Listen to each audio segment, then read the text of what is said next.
Jonatas Goldthorpe, Por Meu Espírito, 1859-1936.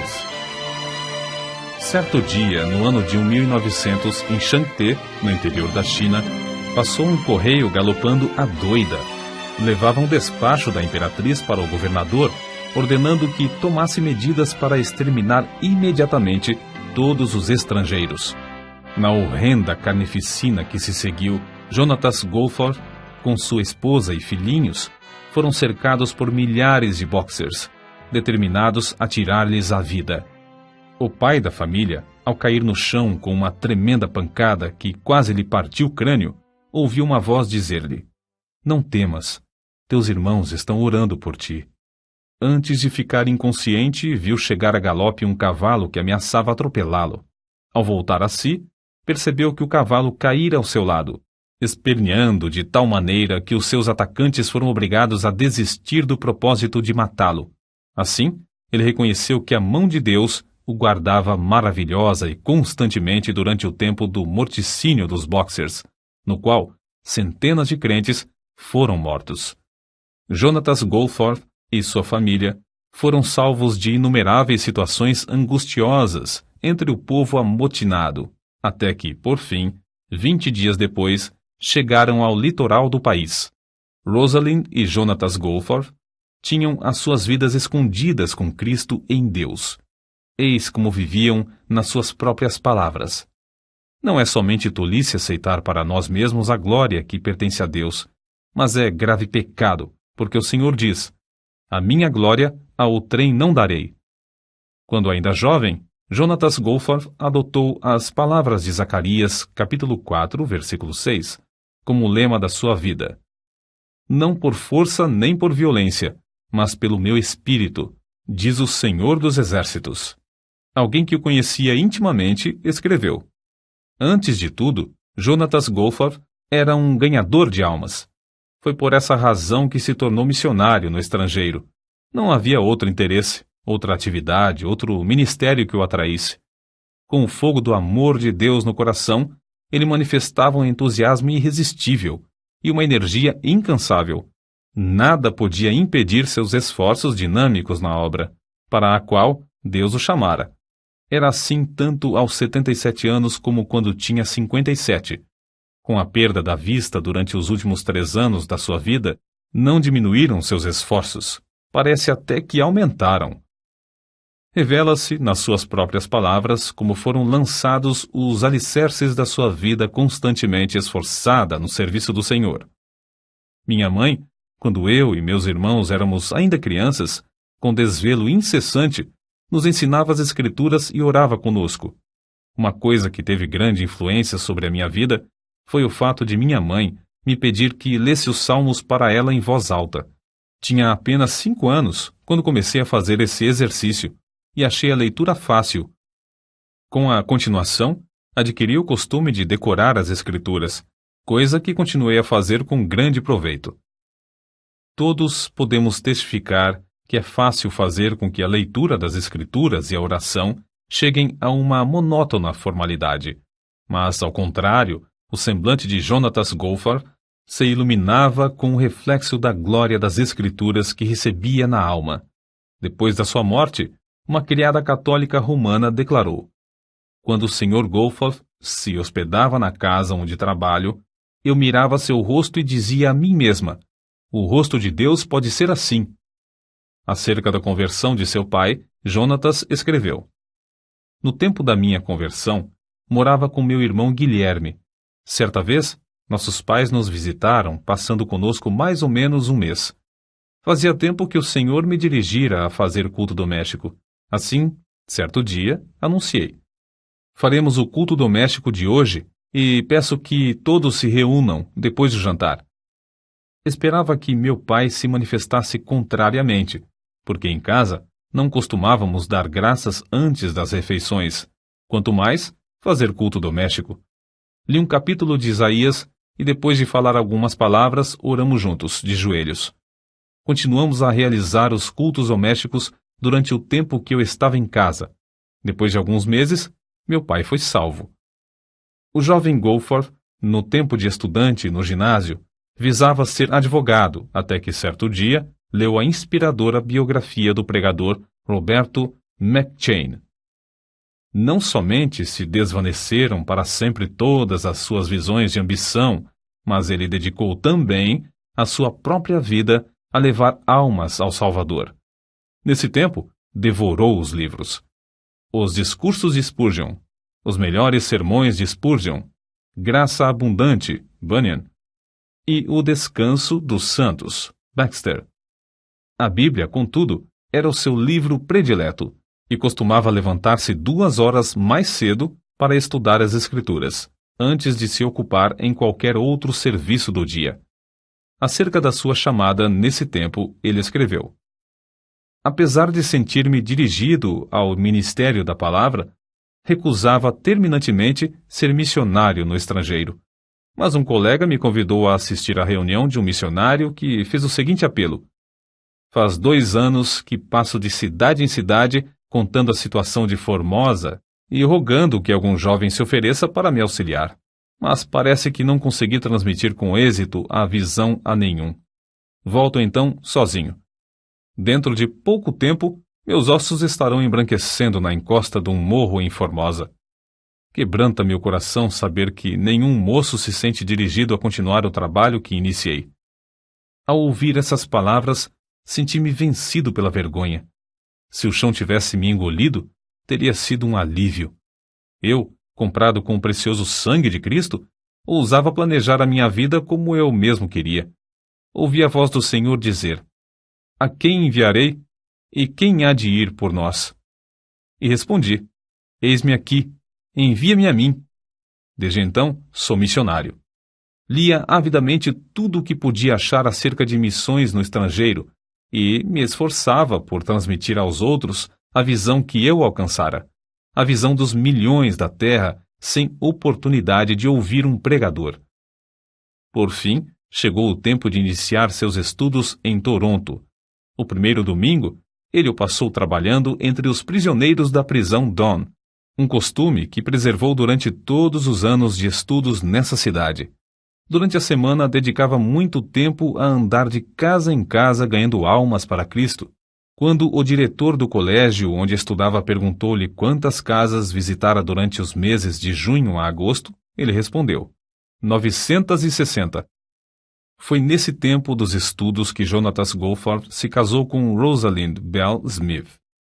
Acerca do encontro de ambos, ela escreveu: comecei, aos 20 anos de idade, a orar pedindo que, se o Senhor desejasse que eu me casasse, ele me dirigisse um moço inteiramente dedicado a ele e ao seu serviço. Certo domingo, achei-me em uma reunião de obreiros da Toronto Mission Union. Um pouco antes de começar a reunião, alguém à porta chamou Jonatas Goforth. Ele, ao levantar-se para ir lá fora, deixou a Bíblia na cadeira. Então, eu fiz uma coisa que nunca pude explicar. Nem para ela achei desculpas. Senti-me impelida a ir à cadeira dele, apanhei a Bíblia e voltei à minha cadeira. Ao folhear rapidamente o livro, achei-o quase gasto pelo uso, e marcado de capa a capa. Fechei-o e, sem demora, coloquei-o de novo na cadeira. Tudo isso aconteceu em um intervalo de poucos segundos. Ali, sentada no culto, eu disse a mim mesma: esse é o moço com quem seria bom que eu me casasse. No mesmo dia fui apontada, juntamente com outras pessoas, para abrir um ponto de pregação em outra parte de Toronto. Jonatas Goforth estava também entre o grupo. Durante as semanas que se seguiram, eu tive muitas oportunidades de ver a verdadeira grandeza da alma desse homem, a qual nem seu exterior desprezível podia esconder.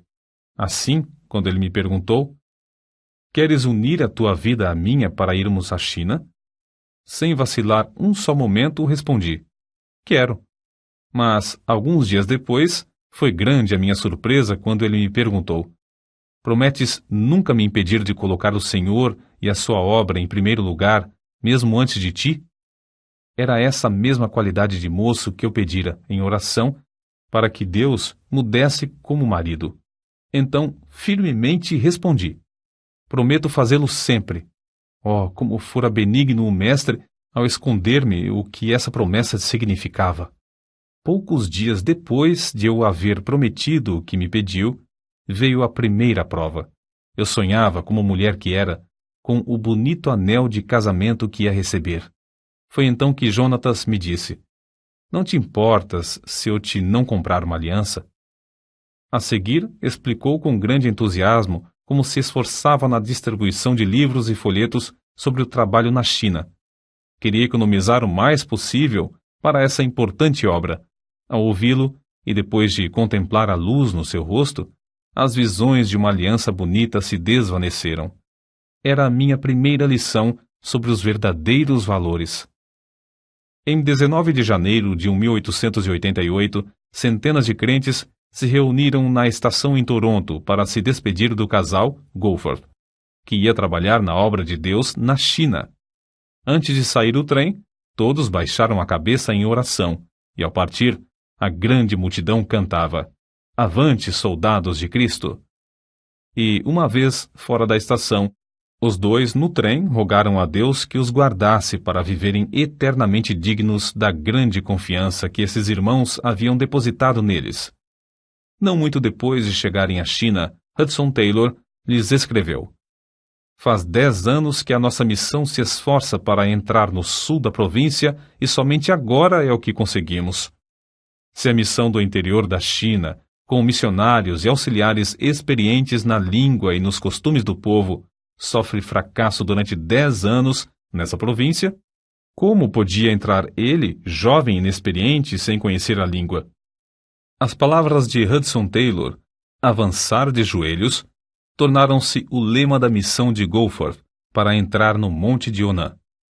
Jonatas Goforth levou mais tempo para aprender a língua do que um companheiro seu que chegou 1 ano depois dele. Certo dia, ao sair para pregar, ele, em grande desespero, disse à sua esposa: "Se o Senhor não operar um milagre para eu aprender essa língua, serei um grande fracasso como missionário."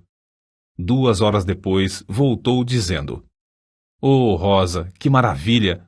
Ao começar a pregar, as palavras e as frases tornaram-se tão fáceis que o povo me compreendeu bem."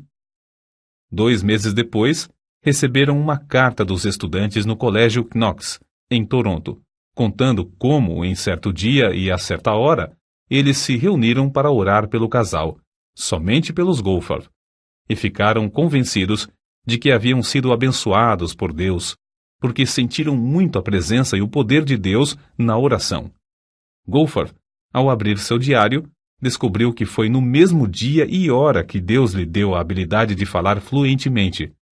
Alguns anos depois, certo patrício seu que falava bem o chinês, disse-lhe acerca do seu estilo de falar: "Compreende-se a fala do Senhor sobre uma área maior do que de qualquer outra pessoa que conheço." O missionário veterano assim aconselhou a Goforth: "Os chineses têm tantos preconceitos contra o nome de Jesus que você deve esforçar-se para demolir os deuses falsos e só depois mencionar o nome de Jesus, se houver oportunidade." Ao contar isso à sua esposa, Goforth exclamou indignado: "Nunca, nunca, nunca! Em nenhum tempo ele se levantou para pregar sem a Bíblia aberta na mão." Quando, alguns anos depois, os missionários novatos lhe perguntaram o segredo do fruto extraordinário do seu ministério, ele respondeu: "Deixo Deus falar às almas dos ouvintes por intermédio da sua própria palavra. Meu único segredo era tocar no coração dos mais vis pecadores até mostrar-lhes as suas necessidades e pregar-lhes o Salvador poderoso para os salvar." Esse era o segredo de Lutero. Era o segredo de John Wesley, e ninguém se aproveitou mais dele do que Dwight Lyman Moody. Para manejar a espada do Espírito com grande execução, Goforth a afiava, estudando-a diariamente, sem falhar. Em vez de falar contra os ídolos, ele exaltava Cristo crucificado. Isso atraía os pecadores a deixarem as suas vaidades. Em 1896, ele escreveu: "Depois de chegar a Shanté, há 5 meses, o poder do Espírito Santo se manifesta quase diariamente para nos alegrar. Durante esses meses, um total de mais de 25.000 homens e mulheres nos visitaram em casa, e todos ouviram a pregação do Evangelho. Pregamos, em média, 8 horas por dia. Há, às vezes, mais de 50 mulheres de uma vez no terraço. Ele pregava aos homens enquanto a sua esposa pregava às mulheres.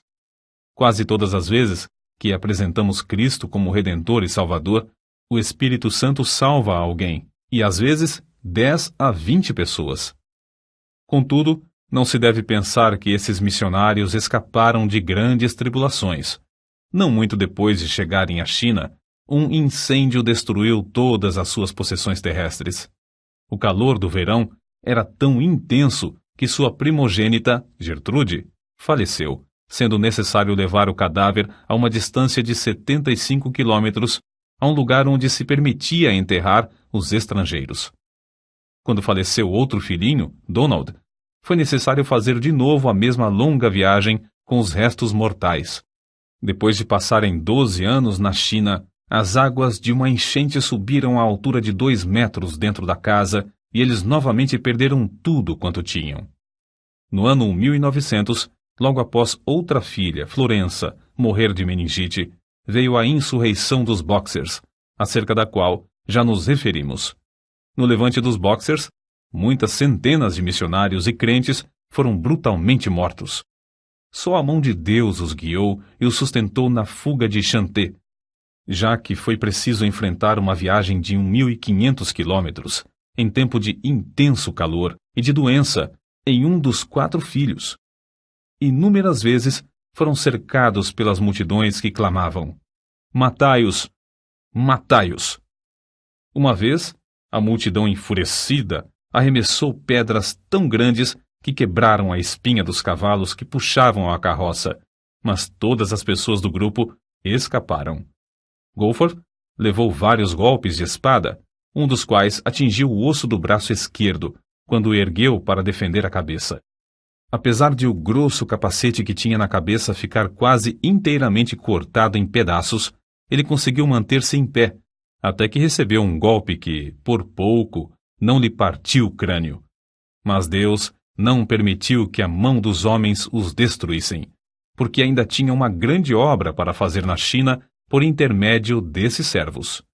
Assim, sem poder cuidar das feridas e com as roupas ensanguentadas, o grupo enfrentava as multidões furiosas, dia após dia, até alcançar Xangai. De lá, a família embarcou em um navio para o Canadá. Logo que diminuiu o perigo na China, os nossos incansáveis heróis estavam novamente ocupados no trabalho em Shanté. A região foi dividida em 3. A parte que caiu, em sorte, a Goforth, foi o vasto território ao norte da cidade, com inúmeras vilas e povoados. O plano de Goforth era alugar uma casa em um centro importante, passar um mês evangelizando e depois mudar-se para outro centro. Queria que a sua esposa pregasse no pátio da casa de dia enquanto ele e seus auxiliares pregavam nas ruas e nos povoados ao redor. À noite, faziam os cultos juntos, ela tocando o harmônio. No fim do mês, podiam deixar um dos auxiliares discipulando os novos convertidos, enquanto o grupo passava para outro centro. Acerca desse plano, a esposa de Goforth escreveu: "De fato, o plano foi bem concebido, a não ser por uma coisa. Não se lembrou dos filhos que perdemos. Lembrei-me de como os meninos com varíola em Hopei me cercaram quando segurava a criança no colo. Lembrei-me das 4 covas de nossos pequeninos. Endureci o coração, como pederneira, contra o plano. Como meu marido suplicava dia após dia: Rosa, por certo o plano é de Deus, e receio que possa acontecer aos filhos se desobedecermos. O lugar mais seguro para ti e os filhos é no caminho da obediência. Pensas em guardar os filhos seguros em casa, mas Deus pode mostrar-te que não podes. Contudo, Ele guardará os filhos se obedecer-lhes, confiando nele." Não muito depois, Wallace caiu doente de disenteria asiática, e por 15 dias lutamos para salvar a criança. Meu marido me disse: "Oh, Rosa, cede a Deus antes de perder tudo." Mas parecia-me que Jonatas era duro e cruel. Então nossa filha Constância caiu enferma da mesma doença. Deus revelou-se a mim como um pai em quem eu podia confiar para conservar os meus filhos. Baixei a cabeça e disse: ó Deus, é tarde demais para a constância, mas confio em ti. Guarda os meus filhos. Irei aonde quer que me mandes.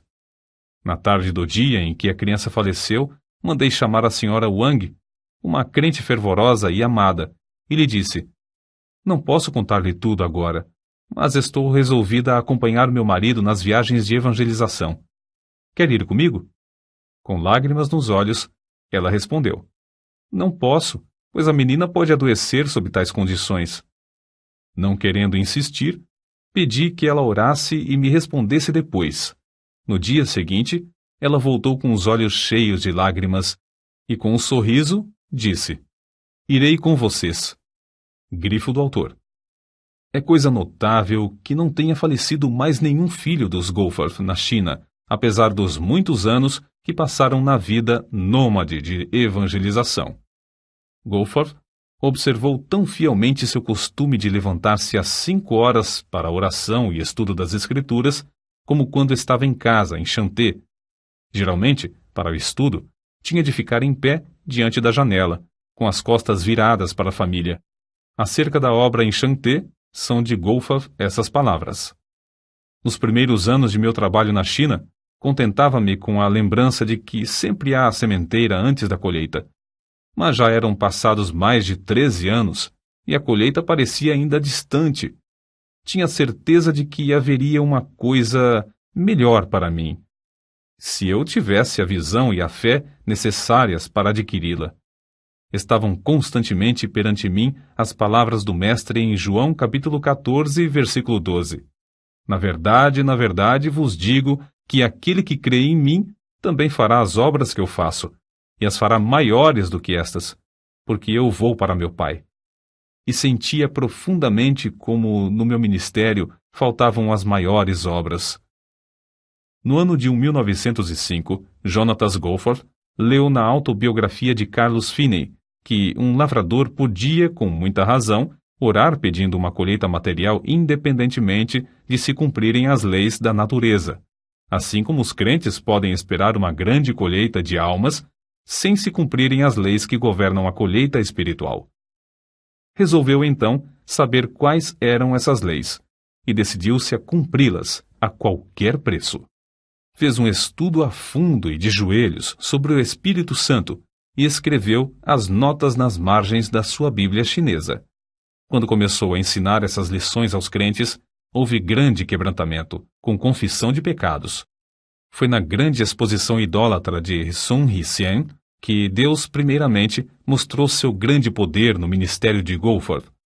Durante o sermão, um obreiro exclamou em voz baixa: esse povo está tão comovido pela pregação como a multidão no dia de Pentecostes pelo sermão de Pedro. Na noite do mesmo dia, um salão alugado e que não comportava toda a grande multidão pagã que queria assistir, Goforth pregou sobre o texto: levando ele em seu corpo os nossos pecados sobre o madeiro. Quase todos mostraram-se convictos do pecado, e quando o pregador fez o apelo, levantaram-se clamando: queremos seguir a esse Jesus que morreu por nós. Um dos obreiros presentes assim expressou o que viu: irmão, aquele a quem oramos durante tanto tempo para que viesse, veio de fato esta noite. Nos dias que se seguiram, pecadores foram salvos em todos os pontos de pregação e em todos os cultos. Acerca do avivamento que nesse tempo visitou a Coreia, um dos missionários escreveu sobre o que presenciou. Os missionários eram como os demais crentes. Não havia alguém entre eles de talento extraordinário. Viviam e trabalhavam como quaisquer outros, a não ser nas orações. Nunca senti a presença divina como a senti nos seus rogos a Deus. Parecia que esses missionários nos levavam ao próprio trono no céu. Fiquei muito impressionado também ao ver como o avivamento era prático. Havia dezenas de milhares de homens e mulheres transformados completamente pelo fogo divino. Grandes templos, com assentos para 1.500 pessoas, ficavam superlotados. Era necessário realizar um culto para os homens e, em seguida, outro para as mulheres, a fim de que todos pudessem assistir. Em todos ardia o desejo de espalhar as boas novas. Crianças se aproximavam das pessoas que passavam pelas ruas, rogando-lhes que aceitassem a Cristo por seu Salvador. A pobreza do povo da Coreia era conhecida em todo o mundo. Contudo, havia tanta liberdade nas ofertas que os missionários não queriam ensinar mais sobre o dever de contribuir. Havia grande dedicação à Bíblia, quase todos levando um exemplar no bolso. E o maravilhoso espírito de oração permeava tudo. Ao voltar da Coreia, Goforth foi chamado à Manchúria. Mais tarde, ele escreveu: "Quando iniciei a longa viagem, estava convicto de que eu tinha uma mensagem de Deus para entregar àquele povo, mas não tinha ideia de como presidir a um avivamento. Sabia pronunciar um discurso e sabia levar o povo a orar, porém, nada mais sabia do que isso." Goforth teve um grande desapontamento ao chegar à Manchúria. Os crentes não oravam como lhe prometeram fazer, e a igreja estava dividida. Depois do primeiro culto, ele, sozinho no seu quarto, caiu de joelhos em desespero. E Deus respondeu à sua insistência, enviando tão grande desejo de oração às igrejas e tão profunda contrição pelo pecado, que elas não somente foram purificadas de toda classe de pecado, inclusive dos mais horrendos crimes, mas os perdidos, em grande número, vinham e eram salvos. A senha do avivamento do ano de 1859 foi: "Necessário vos é nascer de novo."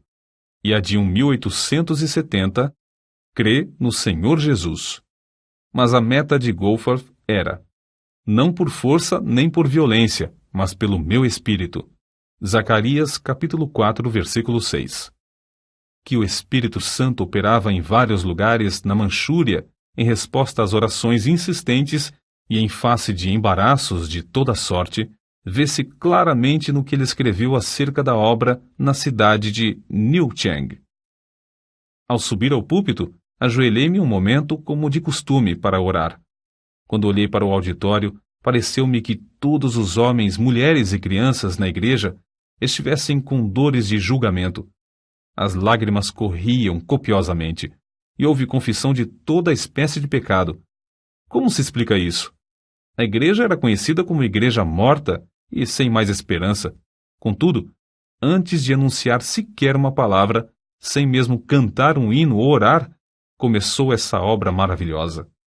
Não há outra explicação. Foi o Espírito de Deus que operou em resposta às orações das igrejas de Mukden, Liaoyang e de outros lugares na Manchúria, as quais haviam experimentado a mesma qualidade de avivamento e foram induzidas a interceder por sua pobre e necessitada igreja irmã. Jonatas Goforth, quando foi à Manchúria, era quase desconhecido fora do pequeno círculo da sua denominação. Depois de algumas semanas, quando voltou, os olhos dos crentes de todo o mundo estavam fitos nele. Contudo, permaneceu o mesmo humilde servo de Deus, reconhecendo que a obra não era dele, mas do Espírito de Deus. Shanxi é conhecida como a província dos mártires. Certo chinês, douto, contou a Goforth como presenciara nessa província, durante a insurreição dos Boxers, em 1900, de uma só vez a morte de 59 missionários. Todos eles encararam o carrasco com a maior calma. Uma mocinha de cabelos louros perguntou ao governador: "Por que devemos morrer? Os nossos médicos não vieram de países remotos para dar suas vidas para servir ao seu povo? Muitos doentes sem esperança não foram curados? Diversos cegos não receberam a vista? É por causa do bem que fizemos que devemos morrer?" O governador baixou a cabeça e não respondeu. Mas um soldado pegou a mocinha pelos cabelos e, com um só golpe, decepou-lhe a cabeça. Um após outro foram mortos. Todos morreram com um sorriso de paz. Esse mesmo chinês contou como viu, entre eles, uma senhora falando alegremente ao filhinho. Com um só golpe, ela foi prostrada, mas a criança continuou a segurar-lhe a mão. Logo a seguir, outro golpe, e um pequeno cadáver jazia ao lado do cadáver da mãe. Foi a essa mesma província dos mártires que Deus enviou seus servos, os Goforth, 8 anos depois, e onde Jonatas presenciou o seguinte. Em Xuanxian, não muito depois de começar a falar, vi muitos dos ouvintes baixarem a cabeça, convictos, enquanto as lágrimas corriam-lhes pelas faces. Depois do discurso, todos os que experimentaram orar estavam quebrantados. O avivamento, que começou assim, continuou durante 4 dias. Houve confissão de toda a qualidade de pecados. O delegado regional se admirou grandemente ao ouvir confissões de homicídios, de roubos e de crimes de toda sorte. Confissões que só conseguiria arrancar deles, açoitando-os até quase os deixar mortos. Às vezes, depois de um culto de 3 horas ou mais, o povo voltava à casa para continuar a orar. Mesmo em horas tardias da noite, havia pequenos grupos reunidos em vários lugares para orar até quase clarear o dia. No colégio de moças em Shuvu, na mesma província dos mártires, as alunas insistiram para que lhes concedessem tempo para jejuar e orar. No dia seguinte, quando se reuniram de manhã para a oração, o Espírito caiu sobre elas e ficaram de joelhos até a tarde desse dia. Das centenas de exemplos evidentes da operação poderosa do Espírito Santo nos corações, dentre muitos outros lugares, citaremos aqui apenas os seguintes. Xanté.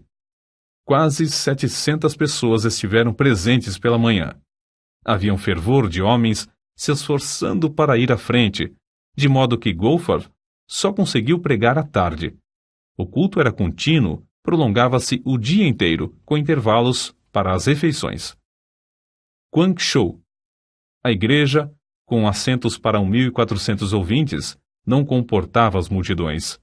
O Espírito Santo veio com poder extraordinário. Havia, às vezes, centenas de pecadores contritos chorando. 2 endemoniados foram libertos e se tornaram crentes fervorosos na obra de Deus. Em 4 anos, o número dos salvos aumentou de 2.000 para 8.000. Xuntefu. Inesperadamente, uma dúzia de homens começou a orar e a chorar, sem poder resistir ao poder do Espírito Santo. Velhos discípulos de Confúcio vinham à frente, quebrantados e humilhados, para confessar a Cristo como seu Senhor. Um total de 500 homens e mulheres foram salvos. Foi, talvez, a maior obra do Espírito Santo que eu tenha visto. Nanquim.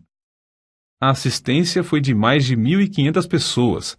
Centenas que também queriam entrar não puderam e voltaram a casa. O culto da manhã durou 4 horas. O resto do tempo foi dedicado à oração e confissão de pecados. A massa de pessoas que desejava chegar ao estrado para confessar seus pecados foi tão grande que se tornou necessário construir outra escada. Subi de novo ao estrado, às 3 horas da tarde, para iniciar o segundo culto. Centenas de pessoas, nesse momento, começaram a vir à frente, e por isso eu não pude pregar. Às 9 horas da noite, 6 horas depois de iniciar o culto, fui obrigado a me retirar e embarcar para Pequim, onde os crentes me esperavam para outra série de cultos. Shantung. O avivamento foi tão grande que cerca de 3.000 membros foram acrescentados à igreja em 3 anos. Acerca dos cultos entre os soldados do general Feng, a esposa de Goforth escreveu: Desde o início sentimos a presença de Deus. 2 vezes, todos os dias, Goforth tinha auditórios de cerca de 2.000 pessoas, principalmente oficiais, que se mostravam grandemente interessados. A 3 cultos, às esposas foi permitido assistirem, e Deus me deu poder para falar-lhes. Quase todas declararam-se prontas a seguir a Cristo. O general Feng, ao experimentar orar, ficou quebrantado. A seguir, outros oficiais, um após outro, começaram a clamar a Deus entre soluços e lágrimas. Assim continuou a obra, ano após ano, geralmente com 3 cultos por dia, apesar de grandes obstáculos. No período da seca de 1920, 30 a 40 milhões dos habitantes ao redor encararam a morte pela fome. Em 1924, Goforth escreveu à sua esposa, forçada por doença a voltar ao Canadá. Completo hoje 65 anos. Oh, como cobiço, mais que qualquer avarento cobiça o ouro, 20 anos ainda para ganhar almas.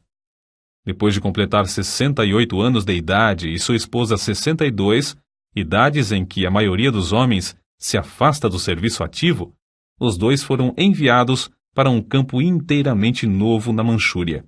Dessa vez, um campo distante, vasto e frio, que se estende até as fronteiras da Rússia e da Mongólia.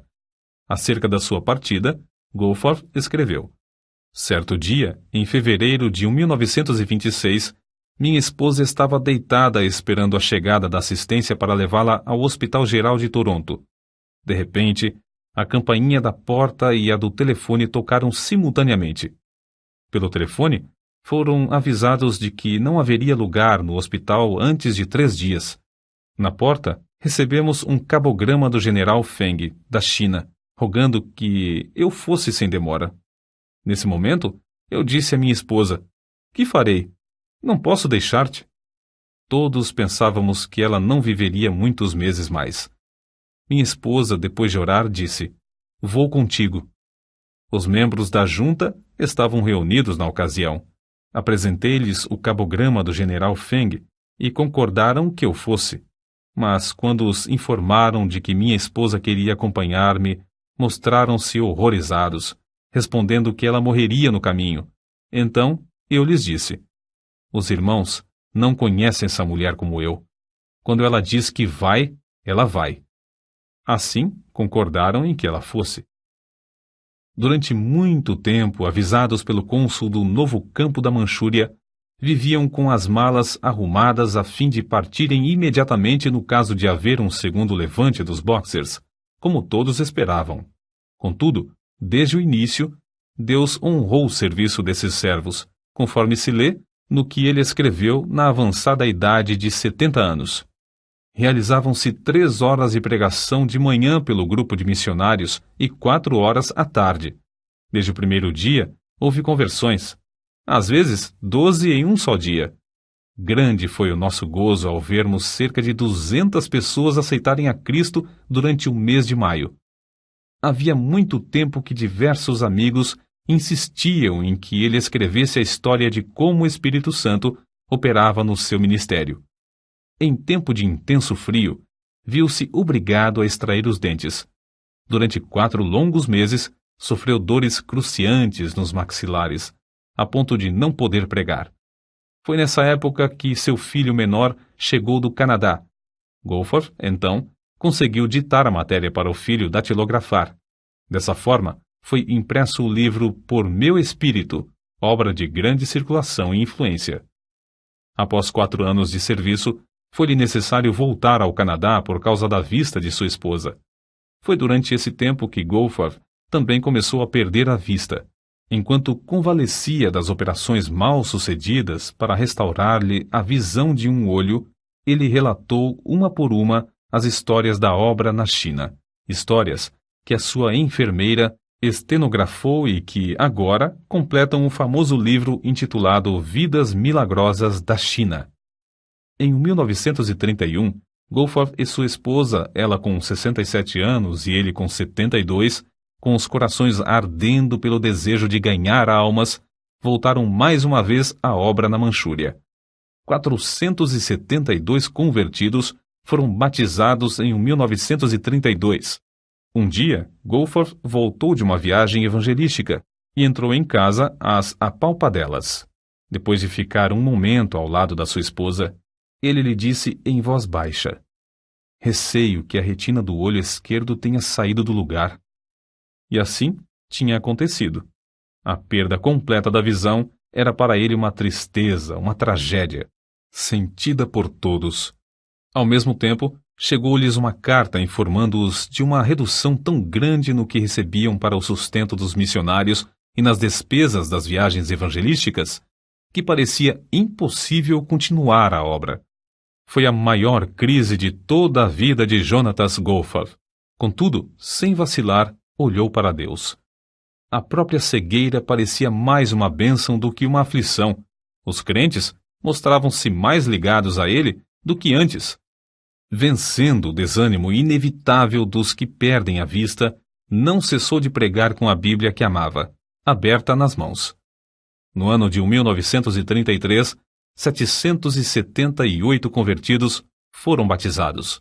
Por fim, os Goforth cederam ao apelo dos crentes do Canadá a que retornassem à terra natal para animar as igrejas no envio de mais missionários. Durante os preparativos para a viagem, souberam que 966 convertidos foram batizados naquele ano, o 1934. O culto de despedida foi um dos mais comoventes em toda a história da obra missionária. O obreiro tão amado pelos crentes, agora, por causa da cegueira, não podia ver como tinham enfeitado o templo, mas eles bondosamente e com prazer lhe descreveram tudo acerca das muitas e lindas bandeiras de seda e veludo que cobriam inteiramente as 4 paredes do templo. Os pregadores que falaram o fizeram chorando. Um deles disse: "Agora Elias está para sair de nosso meio, e cada um de nós deve tornar-se um Eliseu." Na hora da despedida, havia uma multidão de crentes chorando na plataforma da estação. Goforth, sentado diante da janela do trem, com o rosto virado para aqueles crentes que tanto amava, mas não podia ver, continuava a fazer-lhes sinais com a cabeça, de vez em quando levantando os olhos para cima, indicando assim a bendita esperança de uma reunião no céu. Quando o trem partiu, os crentes, com os olhos cheios de lágrimas, tentaram acompanhá-lo, correndo paralelamente, a fim de conseguirem olhar mais uma vez para o rosto desses queridos missionários. Durante 18 meses, Goforth pregou a grandes auditórios no Canadá e nos Estados Unidos. Dia após dia, esse veterano estava em pé diante desses auditórios, com a sua amada Bíblia aberta nas mãos. Abria o livro aproximadamente na página que desejava e citava as passagens de cor durante o sermão. Isso ele fazia com tanta prática, tendo os olhos abertos, que era difícil crer que as não lia como outrora. O ponto principal de suas mensagens descobre-se nas palavras que lhe disse certo dia a sua esposa: "Querida, acabo de fazer um cálculo mental que prova com certeza qual o resultado de dar ao Evangelho a oportunidade de operar.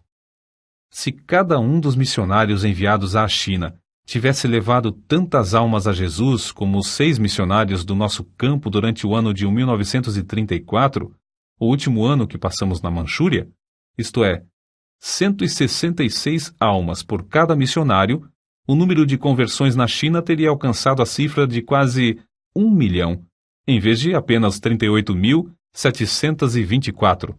Isto é, teria sido 25 vezes maior." Grifo do autor. Certo dia, quando tinha de pregar somente à noite, ele disse à sua esposa: "Em vez de sairmos de casa hoje, acho melhor participarmos de um banquete da palavra. Lê para mim o precioso Evangelho de João." Ela leu 16 capítulos desse livro. Percebia-se que era um verdadeiro banquete para ele, pela atenção que prestava à leitura de certas passagens.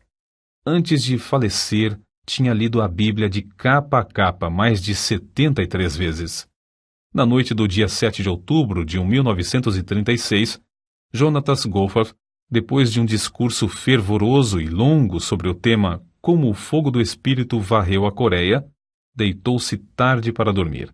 Às 7 horas da manhã seguinte, a sua esposa levantou-se e vestiu-se. Logo a seguir, verificou que foi mais ou menos no mesmo momento em que ela se levantou que ele, dormindo aqui na terra, num instante, acordou na glória, vendo de novo. Poucos dias antes, ele tinha dito que se regozijava em saber que o primeiro rosto que ia ver seria o de seu Salvador. 5 anos e meio depois de Jonatas Goforth haver dormido no Senhor, Rosalind Goforth reuniu-se ao seu amado marido e companheiro de lutas. As últimas palavras que pronunciou foram estas: "O rei me chama, estou pronta." Dela também pode-se dizer, como foi dito a respeito dele: entregava-se à oração e ao estudo da palavra para saber a vontade de Deus. Foi esse amor pela leitura da Bíblia e a ininterrupta comunhão com Deus que lhe deram o poder de comover auditórios e convencê-los do pecado e da necessidade do arrependimento.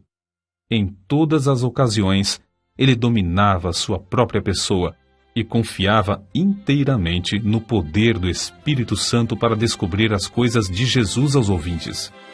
Que o mesmo brado de guerra seja sempre nosso, não por força, nem por violência, mas pelo meu Espírito.